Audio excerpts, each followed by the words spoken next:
Buongiorno bianconeri, c'est la journée de Filip Kostic. Aujourd'hui, la Juve a donné une accélération importante dans la négociation avec l'Eintracht pour Kostic et celui-ci est attendu à Turin dans les prochaines heures. On va parler de ça, on va parler de situation Rabiot-Arthur, on va parler Pogba. Il y a des nouveautés sur son état de santé. On va voir un peu de choses qui se passent ces jours-ci. Il y a des choses à dire. J'espère rien oublier. Tout d'abord, merci de vous abonner à la chaîne si ce n'est toujours pas fait. Vous cliquez sur le bouton vous abonner. Puis aussi, je vous conseille d'activer la petite cloche. Comme ça, au moins, vous êtes mis au courant pour toutes les prochaines vidéos. Et puis, like et commentaires font à la fois grandir la chaîne, mais à la fois me donnent moi la motivation nécessaire pour me mettre devant la caméra. Mais non, je suis quand même motivé, sauf que vous voyez avec le travail et tout, à la fin de la journée de travail, se connecter tout de suite pour vous donner tout de suite des nouveautés, des fois c'est un peu compliqué, mais j'essaie de faire de mon mieux. Donc, avant que je l'oublie, nouveauté sur le front Paul Pogba par rapport à sa lésion du ménisque. En effet, hier soir à Juventus, Romeo Agresti nous a dit que lui, les bruits de couloir qu'il a entendus, c'est que la blessure semblerait moins grave de ce qu'on croyait dans un premier temps. Ce qui me fait penser que le choix de ne pas intervenir chirurgicalement et de le faire couvrir sa forme à travers une thérapie conservative va totalement dans ce sens-là. Donc c'est une bonne nouvelle. Après, il faudra quand même attendre les 5 semaines de Paul Pogba pour le revoir sur le terrain, mais ça s'annonce déjà mieux que ce que je pensais. Parlons un peu maintenant de Filip Kostic. Donc la Juventus est sur le dossier depuis quelques jours, enfin, elle est revenue sur le dossier parce que vous vous souvenez, il y a un mois et demi, c'était un nom qu'on entendait fortement, notamment pendant qu'on était en train de convaincre Di Maria à rejoindre la Juventus. Néanmoins, après, on a eu un mois de mou, on n'a plus rien entendu à ce sujet-là. Et maintenant, la Juventus revient à la charge et essaie vraiment de boucler l'affaire. Affaire qui se boucle aux alentours de 13 millions plus 3 ou 4 de bonus. On le rappelle, hein, l'Eintracht joue avec le Real Madrid demain soir, donc peut-être qu'ils auraient même eu envie de le garder pour avoir un peu plus de chance contre le Real Madrid. Néanmoins, la Juventus en a besoin aussi le plus tôt possible et surtout en vue de la première de Sassuolo et qu'il travaille un minimum 3-4 jours avec l'entraîneur et les nouveaux joueurs.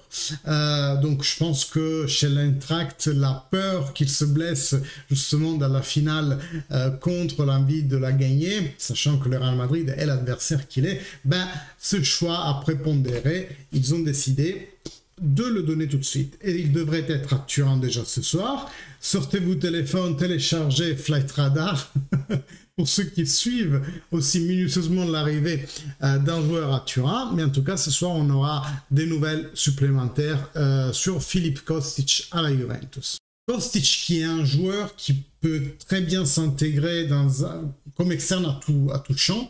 Donc, il est assez, disons, spécialisé dans le rôle d'ailier. Si vous regardez son hitmap, on va la prendre, je vous la montre.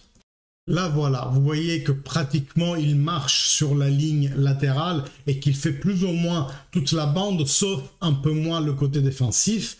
Mais c'est quand même un joueur qui aime le rôle d'ailier latéral gauche.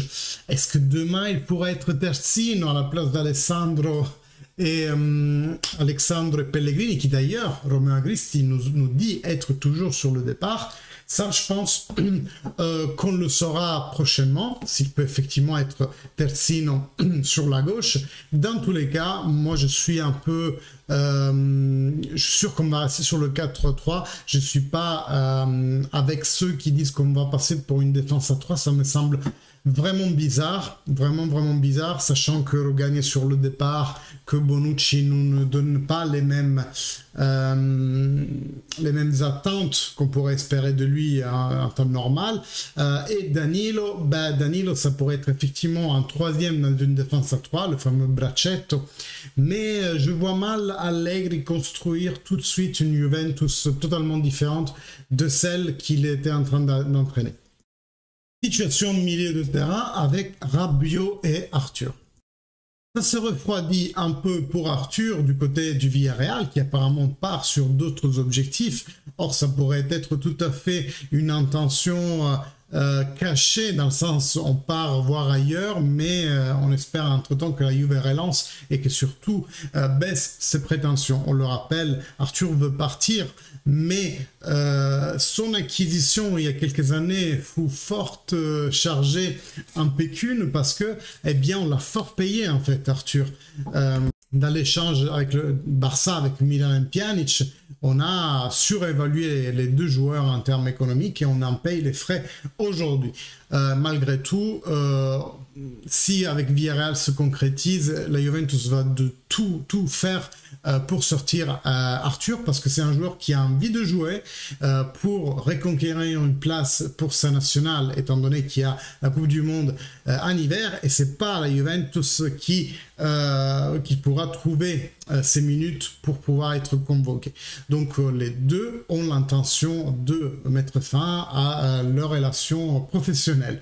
Et pour Rabiot, qu'est-ce qui se passe? Depuis hier, elle est forte la voix qui voudrait un accord entre Manchester United et Juventus pour le transfert d'Adrien Rabiot. La main serait passée maintenant à Madame Véronique, son agent, et sa mère, pour qu'ils trouvent un accord financier avec le Manchester. Donc Juve et Manchester serait OK. De toute façon, pour nous, même 1 euro, ça nous fait faire 1 euro de plus-value. Autant dire que s'il donne 5-10 millions, c'est vraiment beaucoup pour un joueur qui est appris à paramètre zéro il y a quelques années. Or maintenant, c'est vrai que Rabiot a été toujours le plus sain et qu'il a eu une courbe ascendante, même si petit pas après petit pas dans les 3 ans, étant l'année dernière un des meilleurs du milieu de terrain, hein, ne l'oublions pas.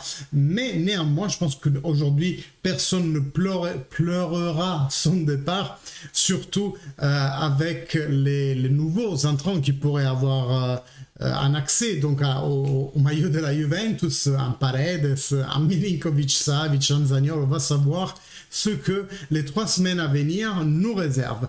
Et moi, pour l'instant, je m'arrête ici. J'espère de rien avoir oublié. Dans tous les cas, on se voit demain sûrement avec une nouvelle vidéo. Je promets maintenant de me mettre à une vidéo par jour.